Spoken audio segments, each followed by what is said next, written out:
नमस्कार। आज शिव संहिताको बारेमा म सारांशमा यो किताबले भन्न खोजेको के छ भनेर म सारांशमा भनिदिनेछु। हजुरहरूलाई पनि यो किताब भित्रको सारांश सुन्दाखेरि पनि यो किताबभित्रको सबै जानेको जस्तो महसुस हुनेछ है। शिव संहिताको सारांश म अब भन्न गइरहेको छु। शिव संहिता योग, तन्त्र र अध्यात्म बारेको एक अत्यन्त पुरानो र महत्त्वपूर्ण संस्कृत ग्रन्थ हो यो है, जसलाई भगवान शिवले पार्वतीलाई उपदेश दिनुभएको भनिन्छ है। यो ग्रन्थले योगको व्यावहारिक अभ्यास, प्राणायाम, ध्यान, आसन, चक्र, नाडी, मन्त्र र आध्यात्मिक जागरणको विस्तृत मार्गदर्शन दिन्छ।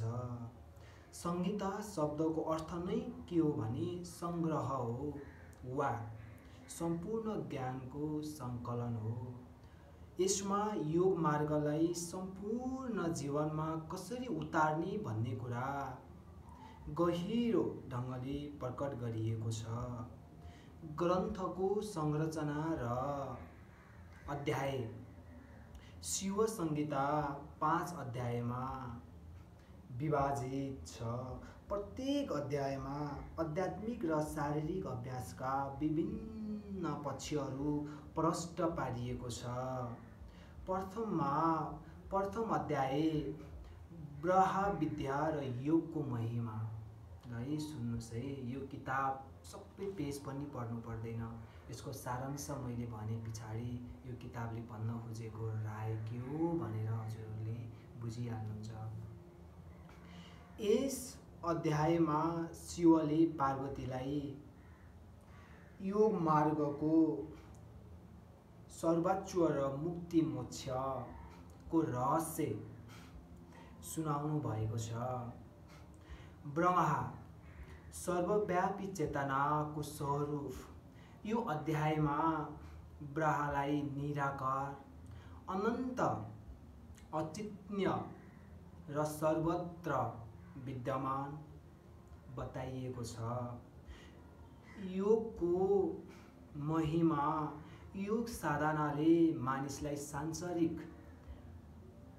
दुःखबाट मुक्त पार्छ र परमासँग मिलाउँछ। 3 नम्बरमा गुरुको महत्त्व। योग मार्गमा गुरु अपरिहार्य हुन्छन्, किनकि गुरु नै साधकलाई सही दिशा देखाउने दीपक हुन्। संसारको स्वरूप, सम्पूर्ण सृष्टि माया भरमको खेल हो। यो बुझेपछि साधक सांसारिक बन्धनबाट मुक्त हुन्छ। यस अध्यायले योगलाई जीवनको परम लक्ष्यका रूपमा प्रस्तुत गर्छ। दोस्रो अध्याय योगको आधारभूत तत्त्व र योगीको गुण। यो अध्यायमा योग अभ्यास सुरु गर्नु अघि साधकले धारणा गर्नुपर्ने गुण र अनुशासनबारे भनिएको छ। यो किताबभित्र योगीको जीवनशैली। साधकले शुद्ध आहार, सत्य, ब्रह्मचर्य, अहिंसा र गुरु सेवामा ध्यान दिनुपर्छ। स्थान र समय। योग अभ्यास शान्त स्थानमा उपयुक्त समयमा गर्नुपर्छ, जहाँ ध्यान एकाग्र रहोस्। 3 नम्बरमा नाडी र प्राणबारे परिचय। योगमा शरीरभित्र 72,000 नाडी ऊर्जा यानि कि नाडी मार्ग हुने बताइएको छ। मुख्य 3 नाडीहरू हो, इडा, त्यस्तै गरेर चन्द्र नाडी शीतलता मानसिक शान्ति 2 नम्बरमा। पिङ्गला सूर्य नाडी तातोपन सक्रियता। सुपुन्ना आध्यात्मिक जागरणको मुख्य मार्ग। त्यसै गरेर चक्रहरूको सङ्केत मूलधारदेखि सहसारसम्म 7 प्रमुख चक्रहरूको संक्षिप्त वर्णन छ यो किताबमा। यस अध्यायले साधकलाई योग मार्गमा प्रवेश गर्न आवश्यक ज्ञान दिन्छ हो। त्यसै गरेर तेस्रो अध्याय आसन र शरीरको तयारी। यो अध्याय योगको शारीरिक अभ्यासबारे हो। 14 प्रमुख आसनको वर्णन पद्मासन, सिद्धासन हो, स्वस्तिकासन, वीरासन आदि योग आसनहरू उल्लेख छन्। यो आसनले शरीरलाई स्थिर बनाउने र प्राणायाम तथा ध्यानका लागि तयार पार्ने भनिएको छ। र आसनहरूको उद्देश्य शरीरलाई स्वस्थ, मनलाई एकाग्र र प्राणको प्रभावलाई सन्तुलित बनाउनु। शरीर शुद्धि क्रिया। योग अभ्यास अघि शरीरलाई पवित्र राख्न नीति, धौती, बस्ती जस्ता शुद्ध क्रियाको महत्त्व बताइएको छ। यस अध्यायको सन्देश स्पष्ट छ। यो किताबको सन्देश स्पष्ट के छ भने योगको सफलता शरीरको तयारी र अनुशासनको भर पर्छ। चौथो अध्याय प्राणायाम र प्राणशक्ति नियन्त्रण। शिव संहिताको यो अध्याय योगको अत्यन्त महत्त्वपूर्ण भाग हो, जसमा प्राण जीवनशक्तिलाई नियन्त्रण गर्ने तरिका प्रष्ट गरिएको छ। प्राण र अपान शरीरको ऊर्जा प्रभावलाई नियन्त्रण गर्न प्राण र अपानको सन्तुलित आवश्यक छ भनेर यो किताबमा दर्शाइएको छ। प्राणायामको अभ्यास अनुलोम विलोम हो, भस्त्रिका, कुम्भक र अन्य प्राणायाम अभ्यास गर्दा गर्दा श्वास नियन्त्रणले मनलाई स्थिर बनाउँछ, नाडीहरू शुद्ध हुन्छन् र सुपुन्ना नाडी सक्रिय हुन्छ। कुण्डलिनी जागरण प्राणायामको उच्च अभ्यासबाट कुण्डलिनी शक्ति आध्यात्मिक ऊर्जा मूलधार चक्रबाट उठ्छ र सहस्रार चक्रमा पुग्दा साधकलाई आत्मज्ञान प्राप्त हुन्छ भनेर यो किताबले भन्न खोजिएको छ। र मन्त्र र ध्यानको संयोजन। प्राणायाममा मन्त्र जपको संयोजनले साधकलाई छिटो प्रगति गराउँछ।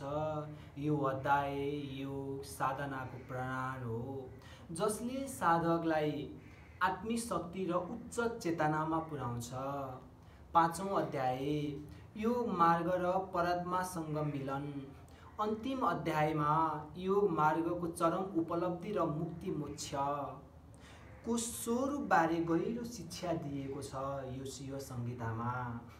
र राजयोगको महिमा मन हो, त्यसै गरी प्राण र इन्द्रियहरूको पूर्ण नियन्त्रणपछि साधक परमेश्वरमा लीन हुन्छ। भक्ति र ध्यान केवल योग अभ्यास मात्र होइन, भक्ति र श्रद्धाले पनि मुक्ति मिल्छ। यसले यही भन्न खोजेको छ यो किताबले। गुरु र शिष्यको सम्बन्ध। गुरुको कृपाले साधक छिटो आत्मज्ञानको अनुभव गर्न सक्छ। जीवनको उद्देश्य आत्मज्ञान, करुणा र संसारलाई सहयोग गर्नु योगीको चरम लक्ष्य हो। यो अध्याय योगलाई केवल शारीरिक अभ्यास नभई आध्यात्मिक मार्गको शिखरमा रूपमा चिनिन गर्छ। शिव संहिताको मुख्य शिक्षाहरू अब म अन्तिममा भन्दैछु। यसको सारांशमा यसरी मैले भन्दै गइरहेको छु। 1 नम्बरमा योग सम्पूर्ण जीवनशैली हो। शिव संहितामा योगलाई केवल आसन वा श्वास अभ्यास नभई जीवन दर्शनका रूपमा प्रस्तुत गरिएको छ। गुरुको मार्गदर्शन अपरिहार्य छ हो। के छ? गुरुको मार्गदर्शन अपरिहार्य छ। आत्मज्ञान वा कुण्डलिनी जागरण गुरुको मार्गदर्शन बिना सम्भव छैन। 3 नम्बरमा भन्न खोजिएको छ चक्र र नाडीको ज्ञान हो। यो अभ्यासमा शरीरभित्रका ऊर्जा केन्द्र र मार्ग बुझ्नुपर्ने कुरा स्पष्ट गरिएको छ। चौथो नम्बरमा कुण्डलिनी शक्ति, मानव शरीरमा लुकेर बसेको कुण्डलिनी शक्तिलाई जगाएर मोक्ष प्राप्त गर्न सकिन्छ। त्यस्तै गरेर यो संहितामा अर्को सारांश के छ भने, यो किताबको सारांश मैले भनिरहेको छु, सन्तुलन र संयम। योगले शरीर, मन र आत्मालाई सन्तुलित बनाउँछ। र अर्को 6 नम्बरमा भक्ति र योगको मेल हो। केवल योग अभ्यास मात्र नभई भगवानप्रति श्रद्धा, भक्ति र प्रेम आवश्यक छ। महत्त्व र प्रभाव अब अन्तिममा आध्यात्मिक साधनामा गर्नुपर्ने हो, आध्यात्मिक साधनामा मार्गदर्शन गर्नुपर्ने। यो शिव संहितामा के भनिएको छ भने, शिव संहिता योग मार्गमा लाग्ने साधकलाई सम्पूर्ण दिशा निर्देशन दिने अमूल्य ग्रन्थ हो यो किताब हो। स्वस्थ र मानसिक शान्ति स्वस्थ र मानसिक शान्ति, यसमा बताइएका प्राणायाम र आसनहरूले शरीरलाई स्वस्थ र मनलाई शान्त राख्छ। समाज र मानव कल्याण योग अभ्यासले मानिसमा करुणा, शान्ति र आध्यात्मिक दृष्टिकोण ल्याउँछ, जसले समाजमा सकारात्मक प्रभाव पार्छ। हो तन्त्र र योगको एकता। यस ग्रन्थमा योग र तन्त्रलाई एकसाथ प्रस्तुत गरिएको छ, जसले साधनालाई सम्पूर्ण व्यावहारिक बनाइएको छ। अन्तिममा मैले यो किताबको निष्कर्षमा पनि मैले अब भनिहालेँ, शिव संहिता हो। शिव संहिता केवल योग अभ्यासको पुस्तक मात्र होइन, जीवनको गहिरो रहस्य बुझाउने आध्यात्मिक नक्सा हो। यसले मानिसलाई शरीर, मन र आत्माको एकताको अनुभव गराउँछ हो।